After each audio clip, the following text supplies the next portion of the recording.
Ek wil twee goed baie vinnig sê. Die eerste ene is, julle moet asseblief relax. Ek is deel van sentraal gemeente, nie vreeslik baie minder as Laurens Rosie. So, hou nou op om so gespanne te lyk, asseblief. Kom ons relax het tot ons geniet die diens. Tweede ding wat ek wil sê is, een van my beste pelle sit vandag in die kerk. En dis sy skuld dat julle vanoggend hierdie preek gaan hoor. Want ek was van plan om te preek wat ek laasweek in Vaalrivier gepreek het. En toe besef ek, okay, dit kan ek nou nie doen nie. Want my pel is hier. So as ek dit nou gaan preek, gaan hy nou sê ek het nie my werk gedoen nie. So, hierdie preek is die eerste keer wat ek het in 'n gemeente gaan preek. Ek het dit een ander keer gepreek by 'n totaal ander geleentheid. Ons gaan lees uit Psalm 37. Ons gaan Psalm 37 lees. Ek gaan dit vir julle lees uit die 2020 Afrikaanse vertaling. Ek dink as jy die beste wil kry uit die psalms, dink ek moet jy dit of lees uit die 1933 vertaling, wat Toosius nog gehelp vertaal het, of jy moet dit lees in die 2020 Afrikaanse vertaling. En julle sal, die van julle wat nou julle 83 Bybels oop het, sal agterkom hoekom ek dink dat die 2020 en die 1933 vertaling vir jou uit die psalms uit meer gaan gee. Die van julle wat nie julle Bybels nou oop het nie, ek verstaan nie hoekom jy die kerk toe gekom het sonder jou Bybel nie, dit maak nie sin nie. Dis vir al die kerkraadslede, as jy 'n kerkraadslid is en jy sit hier sonder 'n Bybel, nee, dan moet Laurens met jou gesels. Want is jou verantwoordelikheid as kerkraadslid om te kyk of die dominee sy werk gedoen het. Of die dominee sê, so sê die Here, en of die dominee sê, so sê ek. En jy kan dit nie doen as jy die Bybel nie het. Psalm 37, ons gaan die hele Psalm 37 lees. Ons begin by vers 1, daar's 'n rede hoekom ons die hele Psalm gaan lees, en julle sal, so wat ons deur die preek werk, en so wat ons dit probeer verduidelik, sal julle dit verstaan en dit agterkom. Psalm 37 vers 1, van Dawid, Alef, moet jy nie ontstel oor die kwaaddoeners nie, moenie afgunstig wees op hulle wat kwaadwillig optree nie, want soos gras verdor hulle vinnig, en soos groen plante verwelk hulle. Vertrou op die Here, en doen die goeie, bewoon die land, en waak oor betroubaarheid. Vind jou vreugde in die Here, dan sal hy jou gee wat jou hart begeer. Gimel. Vertrou jou lewenspad aan die Here toe, vertrou op hom en hy sal optree. Hy sal jou geregtigheid soos die oggendlig laat verskyn en jou reg soos die middagson.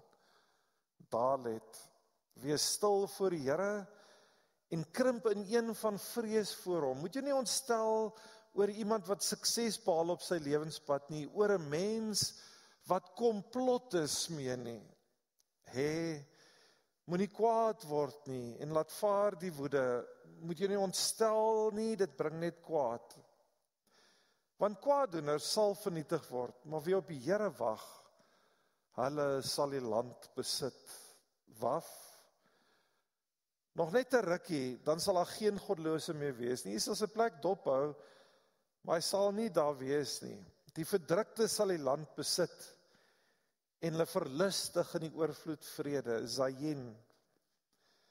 'n goddelose beplan onheil teen 'n regverdige, en kners op sy tande vir hom, maar Heer lag vir hom, want hy sien dat sy dag kom. Get, goddeloses trek die swaard, en span hulle boog om die magtelose en behoeftiges neer te vel, om die wat opreg lewe af te slag.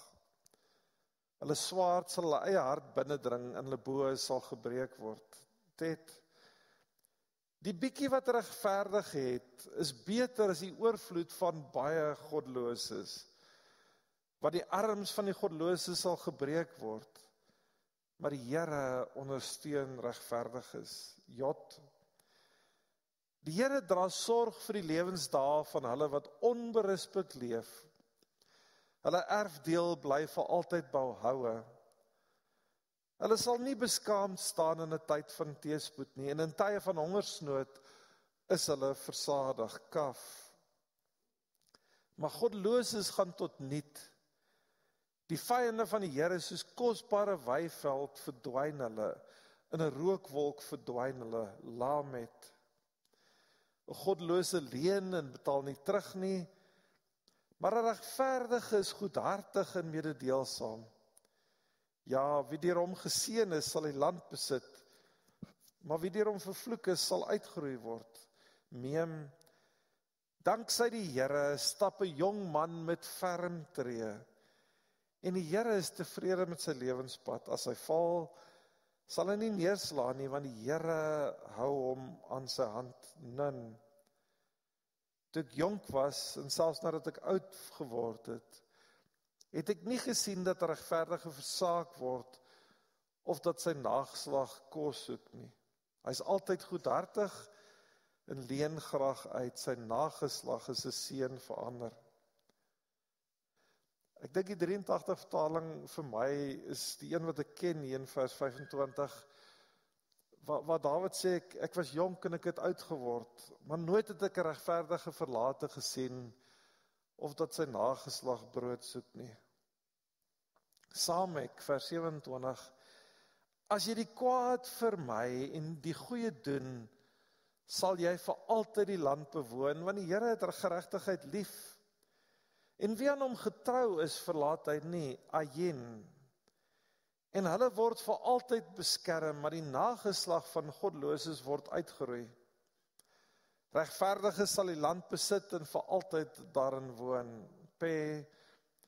Die mond van 'n regverdige prewel wysheid, en sy tong praat wat reg is. Die wet van sy God is in sy hart, sy voete sal nie struikel nie. Tsade. 'n goddelose hou die regverdige dop en is daarop uit om hom dood te maak. Die Here gee hom nie oor in sy hand nie en veroordeel hom nie wanneer hy tereg staan nie. Kof. Wag op die Here en hou by sy pad, dan sal hy jou aansien gee om grond te besit. Jy sal toekyk wanneer goddeloses uitgeroei word. Reus. Ek het 'n goddelose gesien, 'n gewelddadige wat gedei het, soos 'n loweryke inheemse boom. Maar toe iemand weer daar verbygaan, was hy weg.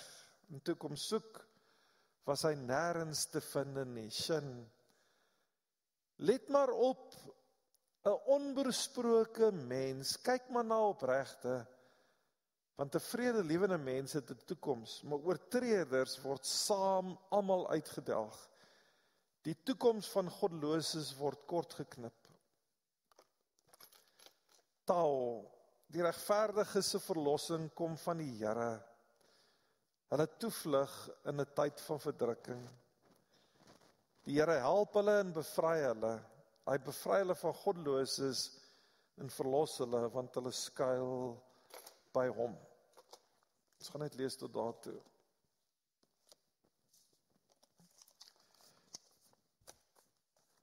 Psalm 37 begin met een woord. Le David. In Afrikaans het ons 2 woorde nodig om hierdie een woord te verduidelik. Le David beteken net van Dawid.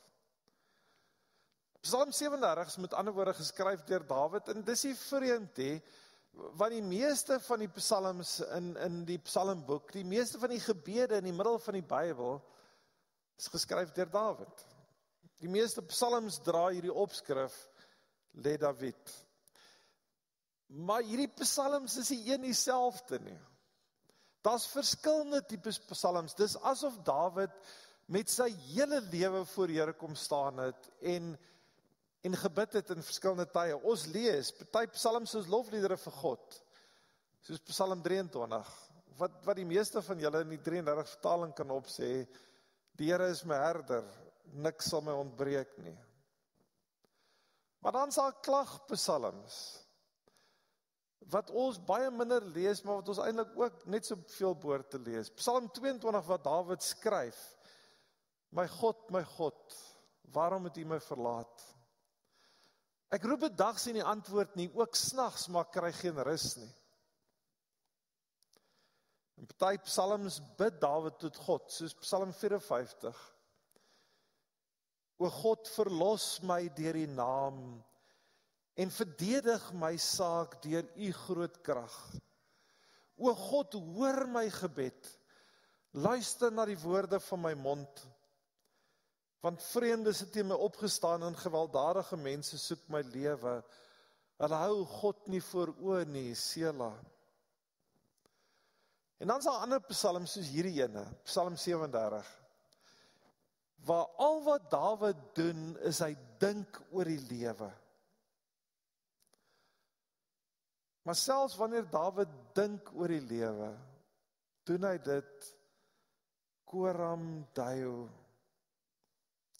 Hy doen dit met ander woorde in die teenwoordigheid van die Here. Voor die aangesig van God dink hy oor die lewe. Nou waaroor dink Dawid in hierdie psalm? Die een ding wat Dawid agtergekom het, en as jy dit nog nie agtergekom het, gaan jy dit nog agterkom. Die een ding wat Dawid agtergekom het, is die lewe is nie regverdig nie. Daar's godlose mense met wie dit besonder goed gaan. En dan is daar goeie mense met wie dit eintlik moeilik gaan. Dawid skryf hier in vers 7, daar's skurke wat sukses behaal deur komplotte te smee. Deur bloot eenvoudig net plain skelm te wees. Ek dink ons bly in Suid-Afrika. En daar's so verskriklik baie komplotte en so verskriklik baie slinkse planne van mense. Veral hier in Suid-Afrika voel dit vir my. Ons het nou die afgelope tyd het ons nou weer hierdie ding gesien. 'n Ou met die naam van Anthony Bogas het aandele verkoop in kleuterzone. Jy kan belê in 'n kleuterskool en jy kan baie goeie geld maak, sê hy. Maar uiteindelik was dit weer 'n piramideskema. Hulle gebruik ander ouens se geld om vir jou 'n bietjie geld te gee. En as die geld op, is die geld op. Ons het in Sandton en in Stellenbosch het ons gesien hoe 'n maatskappy met die naam die Steinhoff groep gegroei het. Maar die Steinhoff groep het aanvanklik 'n klomp ouens baie ryk gemaak. En hy was een van die sterkste besighede in Suid-Afrika. Maar uiteindelik was daar, selfs in hierdie Johannesburg aandele genoteerde maatskappye, kromp skelmstreke, agter toe gordyne, en rekenmeesters wat boeke gekook het om te sê wat Steinhoff wil hê dit moet sê.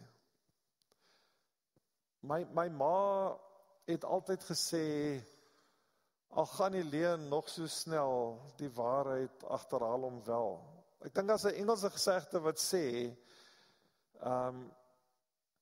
the lie has run around the world twice before the truth even gets her shoes on. Maar iewerster kom die waarheid uit. En toe die waarheid oor Steinhoff begin uitkom, het die Johannesburgse effektebeurs in 'n paar dae 200 biljoen rand verloor. 200 biljoen rand. En daar was pensioenfondse wat belê het in Steinhoff. Skielik was daar baie ou mense wat min of meer hulle lewensstandaard heeltemal verloor het. Daar's baie godlose mense wat leef met oorvloed, sê vers 16. En hierdie godlose mense is dikwels gewelddadig. Hulle trek sommer hulle swaarde uit om te vat net wat hulle wil hê. Ons leef in 'n land waar geweldsmisdade en ouens wat jou beroof vir 'n paar rand baie algemeen is. Vers 14 sê, jy sien nie altyd die gevaar van godlose mense aankom nie. Soms sal jou met 'n boog skiet, soms so van ver af. Jy is nog op pad en skiet hulle jou dood of vat hulle wat hulle wil hê. En dan lyk dit asof hierdie skelm, goddelose mense, hierdie gewelddadige mense, baie keer groei soos inheemse bome, vers 35. Hier is die interessante van Psalm 37. Wat Dawid doen is, hy sê, wanneer ek moet dink oor die onregverdigheid van die lewe, gaan ek elke letter van die alfabet nodig hê om daaroor te dink. Ons gaan nou daaroor praat. Maar elke stukkie van hierdie psalm begin met 'n ander letter van die alfabet in Hebreëus. Nou, hierdie vers 35 sê Dawid, soms sal skelm, godlose, gewelddadige mense groei soos inheemse bome. Die prentjie wat Dawid eintlik vir ons gee in vers 35 is van 'n regte boom op die regte plek.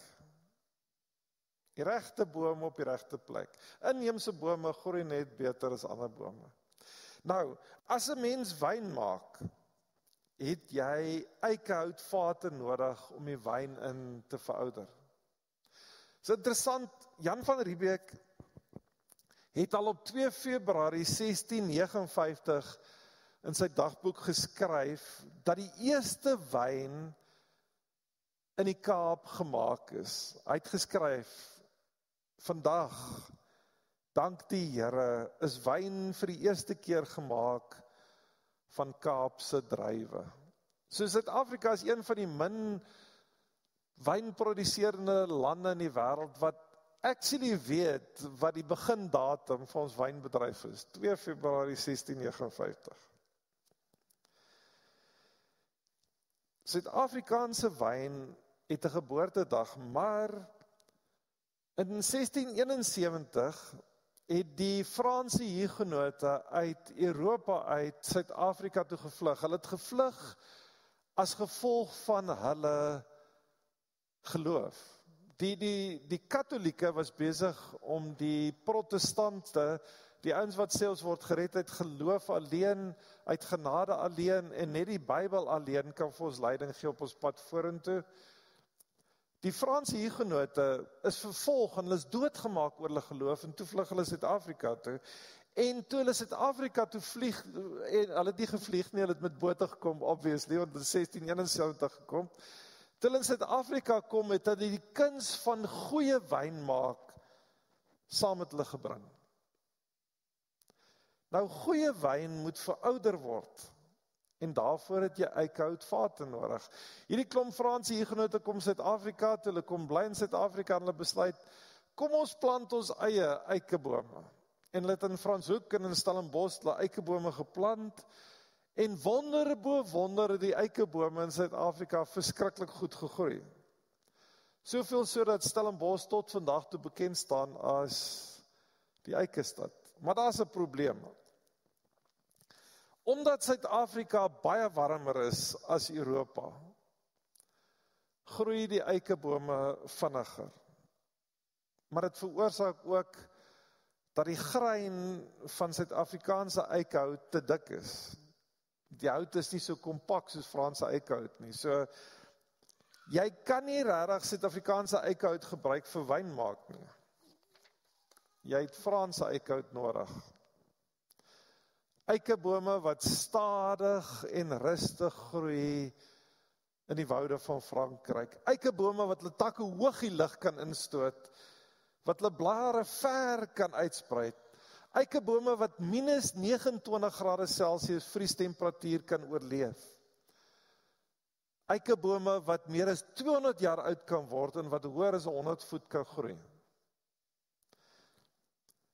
En Dawid in sy psalm kyk na hierdie skelm, gewelddadige, bose mense en hy vra,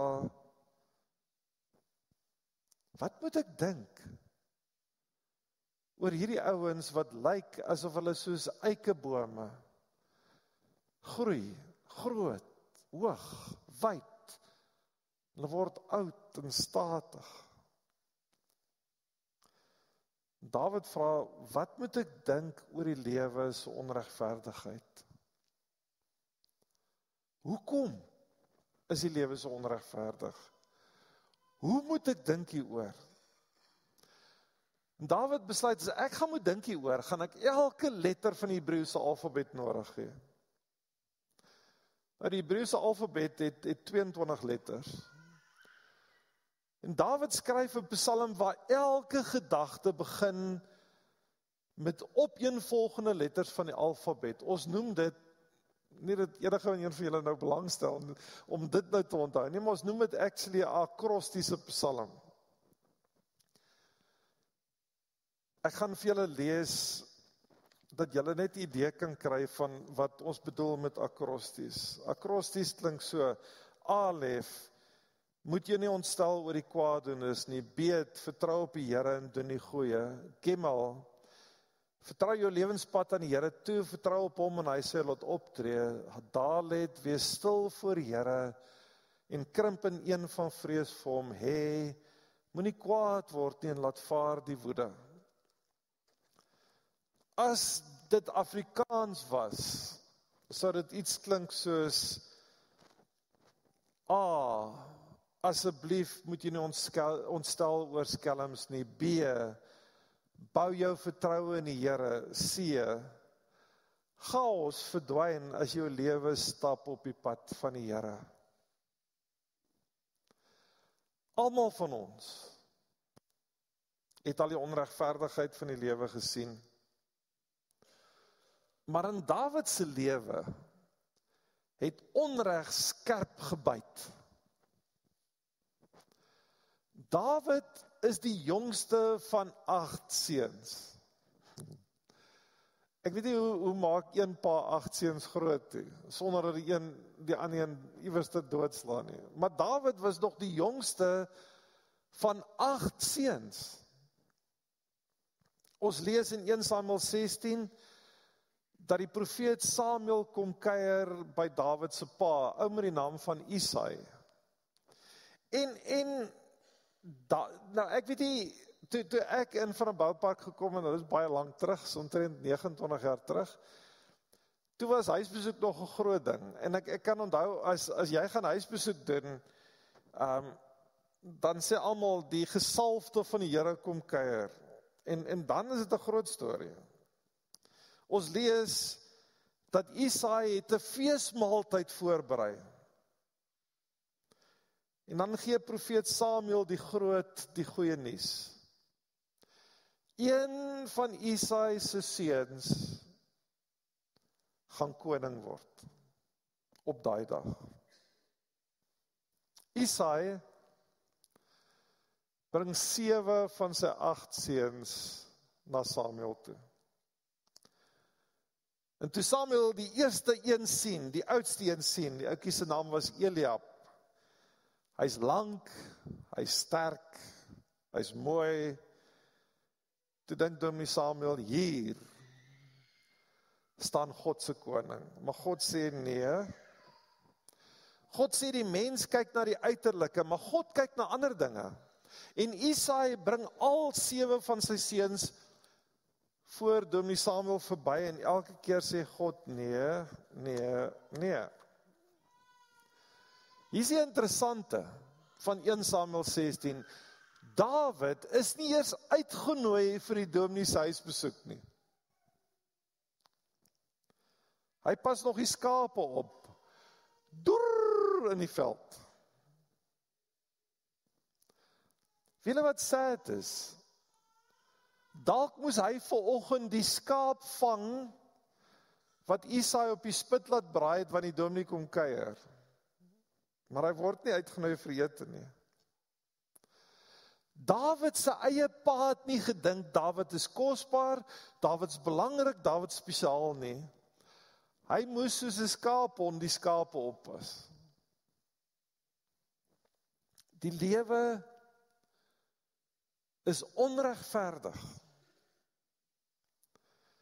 En soms word kinders sleg behandel. Ek het 'n vriend wat 'n sielkundige is, wat sê, kinders wat op 'n vroeë ouderdom die onreg van die lewe beleef het, veral in hulle huisgesinne, dra dikwels die seer kry van hulle ouerhuis vir die res van hulle lewe. Die seer kry lê in hulle harte, en dit word soort van deel van 'n ongeskryfde draaiboek wat agter in hulle koppe afspeel. Jy is nie goed genoeg nie. Jy is nie spesiaal nie. Jy gaan dit nie maak nie. Ek het gehoor, dis 'n ware storie van 2 sissies wat brandarm saam groot geword het op 'n plaas. En een dogtertjie, die oudste dogtertjie, is behandel baie sleg. Haar jongste sussie is op die hande gedra soos 'n prinses. Maar haar ouer sussie is heeltemal geïgnoreer deur haar pa en haar ma. Op 'n stadium het die dogtertjie wat die swart skapie van die familie was, het haar voet seer gemaak. So wat kinders nou maar doen as hulle op 'n plaas hardloop. En haar voet het begin ontsmet. En die voet het septies geword. En haar ouers op die plaas het net hulle skouers opgetrek en gesê, wat moet ons nou daaraan doen? Jy wat jou voet seer gemaak het. En as dit nie vir die buurman was nie, sou sy dalk haar voet verloor het. Gelukkig het hulle 'n buurman gehad wat met sout en water die voet help gesond word het. Dis nie regverdig dat party kinders alles op 'n silwer skingbord kry en party kinders amper hulle voete verloor as dit nie was dat die buurman kom help het nie. Wat maak ons met die lewe se onregverdigheid? Ek gaan nie deur al die letters van die Hebreëse alfabet gaan saam met Dawid nie. Ek het net 'n paar vir ons uitgekies. Alef sê, moenie rooi word nie, en moenie geel of groen word nie.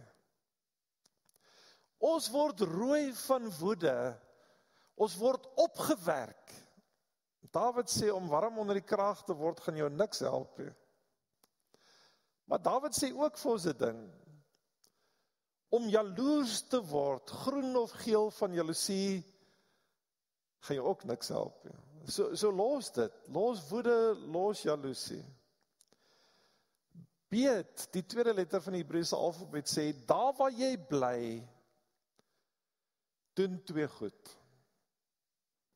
Vertrou die Here, en doen wat goed en wat reg is. Die swartskaap dogtertjie wat amper haar voet verloor het, op 'n stadium het haar pa en haar ma besluit, wel, sy is nou groot genoeg. Hulle het haar 'n tassie laat pak, en hulle het haar na tassie in die middel van Pretoria gaan aflaai. Sy was 17 jaar oud, 17. Nou moet jy maar self regkom. Hoe? Daar waar jy woon, vertrou die Here en doen wat goed is, sê die Psalm. Hierdie dogtertjie het op 17 'n blyplekkie gaan kry by 'n familielid in Pretoria. Sy het later 'n tikkursus gedoen en begin 'n geldjie verdien en toe het sy in 'n losieshuis gebly en baie jare later het hierdie dogtertjie as 'n volwasse vrou in haar eie huis kon intrek. Maar sy het die Here vertrou dwars deur haar lewe. Sy het die gewoonte gehad om op haar stoel te gaan sit vir 'n uur lank. Enige stoel. Toe sy by die familielid gebly het, was dit so 'n lendelam stoeltjie, en later toe sy in sy eie huis gebly het, was dit 'n lazy boy, maar sy het op haar stoel gaan sit vir 'n uur lank, elke dag van haar lewe, om die Bybel te lees, om die Here te vertrou en te bid. En in haar Bybel het sy ontdek, dat armoede nie die ergste ding is wat met jou kan gebeur nie. om die waarheid te sê, die Here Jesus in die bergpreek gesê, salig is julle armes, want dan julle behoort die koninkryk van God. Lukas 6 vers 20. Arm is niks. Maar hierdie tannie het ook geleer, eenvoudigheid is nie aanvaarbaar nie. Selfs toe sy amper niks gehad het en begin kinders kry het sy vir hulle gesê, ons gaan 'n skoonhuis hê. En ons gaan mooi klere maak met min lap. Hierdie swartskaap dogtertjie, toe sy 'n ma word, het sy haar kinders mooi aangetrek met min lap, of hulle geleer wat die waarde van harde werk is. Gimel in vers 5 en 6 sê, vat jou pad waarop jy loop en gee dit vir die Here. Wees rustig en jy sal sien hoe die Here optree. Die Here sal dit wat reg is, geregtigheid sal die Here vir jou laat deurbreek. Nou ons is soms baie haastig, dat dit wat nou verkeerd is, moet weggaan en dit moet nou reg gemaak word, maar soms vir 'n tyd. As ek kyk na die Bybel, dan dink ek baie keer, die ouens vir wie die Here nie 'n besonderse jobbie gehad het om te doen nie, die ouens wat net 'n gewone lewe het, is eintlik die gelukkige ouens. Want die Here het vir Israel gekies as sy volk, en toe sê vir hulle, om julle te kry waar julle moet wees, moet julle 430 jaar slawerny deurgaan. Die Here het vir Abraham gesê, voordat Abraham vir Isak gekry het, dit was met ander woorde altyd deel van God se plan. Die Here het vir Josef 7 jaar tronkstraf laat uitdien vir 'n misdaad wat hy nie gepleeg het nie. Die Here het vir Moses 40 jaar lank laat werk vir sy skoonpa. Maar die Here se tyd is nie ons tyd nie.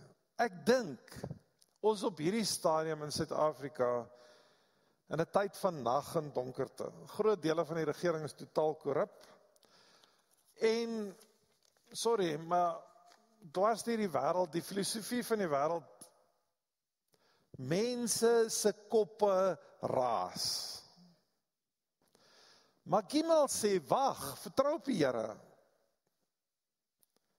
Gimel sê, na die nag van boosheid, sal die Here die dag van geregtigheid laat aanbreek. Jy sal die goeie sien in die dag se sonsopkoms, jy sal nog steeds die goeie sien in die volson van middag 12 uur se son. Dalet en he letter sê, wees stil voor die Here, krimp in mekaar van vrees vir hom, wag op die Here.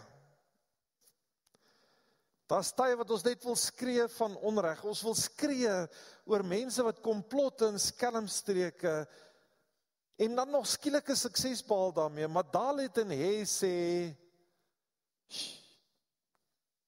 bly stil, gaan na die Here toe en wag.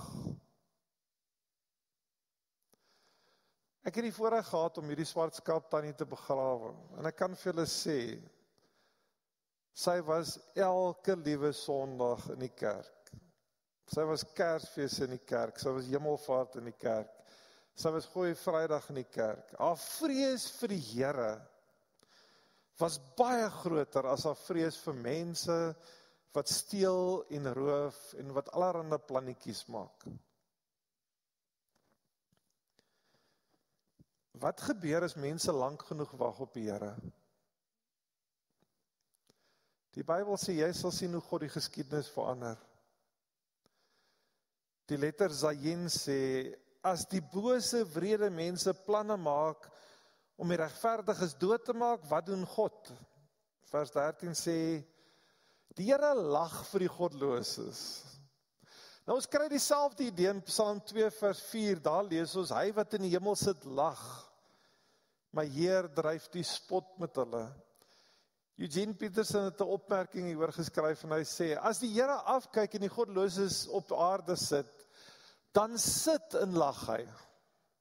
Hy staan nie eers op nie, hy is nie eers geplaai hoor nie, want hy weet, hy gaan dit beëindig. God weet hy het 'n plan. En God se plan is om die goddeloses te laat verwelk soos groen gras in droogtetyd. Die goddelose mense dink hulle is soos eikebome in Frankryk. Eikebome wat 100 voet hoog groei, 200 jaar oud word, en hulle blare so ver uitsteek, dat niemand iets aan hulle kan doen nie. Maar God sê, goddelose mense sal nog dink hulle is so hoog verhewe, en dan laat God hulle verdwyn, soos groen gras wat aan die brand gesteek word. Dit is interessant, die letter kaf, vers 20 sê, God se vyande sal wees soos groen weivelde wat God in die brand steek. Die een oomblik is nog kosbare weivelde, en die volgende oomblik is net rook wat verdwyn, maar daar bly niks oor nie. Maar wat gebeur met die regverdiges? Verdwyn hulle ook soos rook? Die letter Nun van die Hebreëse alfabet sê, Dawid was 'n jong man, wat nie uitgenooi is na die spitparaaie toe nie. En hy het 'n ou man geword. Maar dwars deur sy lewe het hy hierdie stukkie wysheid ontdek. God sorg vir die regverdiges. Dawid sê, ek was 'n jong man en ek het oud geword, maar nooit ek 'n regverdige verlate gesien, of dat sy nageslag brood soek nie. God se sorg is baie dikwels plain bloot eenvoudig net deur harde werk. Nie slim planne nie, nie skelmstreke nie, net plain bloot eenvoudig harde werk. Dawid was in sy lewe 'n skaapwagter, 'n musiekant, 'n soldaat, 'n vlugteling, 'n generaal in die weermag, 'n koning van Israel, 'n argitek vir die planne om die tempel te bou, 'n logistieke bestuurder om die hout uit Libanon te kry en die goud uit Skeba uit te kry en om die klippe bymekaar te maak in Israel om die tempel te bou. Dawid het in sy lewe nooit op sy hande gesit nie. En die een keer toe op sy hande gaan sit het, toe gebeur Batseba. Partykeer is God se sorg plain bloot eenvoudig net harde werk. Maar Dawid sê, ek het nooit gesien dat een van my kinders op die straat moet bedel vir 'n broodjie nie. Om die waarheid te sê, Dawid het gesien, daar waar God is blessings. En die seën van die Here is nie altyd net vir jou familie nie. Jou familie word 'n seën vir ander mense. Jy sal nie sien dat jou kinders brood soek nie. Jou kinders sal 'n blessing word vir ander mense. In tye van swaar kry hy regverdige nie net kos vir homself nie. Hy leen selfs geld vir arme mense, terwyl hy weet, hy gaan die geld waarskynlik nie terugkry nie. Dis deel van die Psalm. Ek wil afsluit met die Hebreëse letter P. In vers 30 staan daar, die mond van 'n regverdige prewel wysheid en sy tong praat wat reg is. Een van die vreemdste goed wat jy ooit jou lewe sal sien is jy Jerusalem toe gaan. En jy gaan na die klaagmuur toe. En jy sien die ortodokse Jode waar hulle by die klaagmuur staan. En hulle staan, hulle maak so. En terwyl hulle so maak, wat doen hulle? Hulle bly praat. Wat doen hulle? Hulle doen twee goed. Hulle sê die Bybel op, sodat hulle dit onthou. Jy sal letterlik sien hulle mond praat, maar jy kan nie lekker hoor wat hulle sê nie. Want hulle sê die wet van God oor en oor en oor op, dat hulle dit kan onthou. En hulle bid. Here, help ons. Lewe is nie regverdig nie. En ons het baie keer elke letter van die alfabet nodig om te dink hieroor.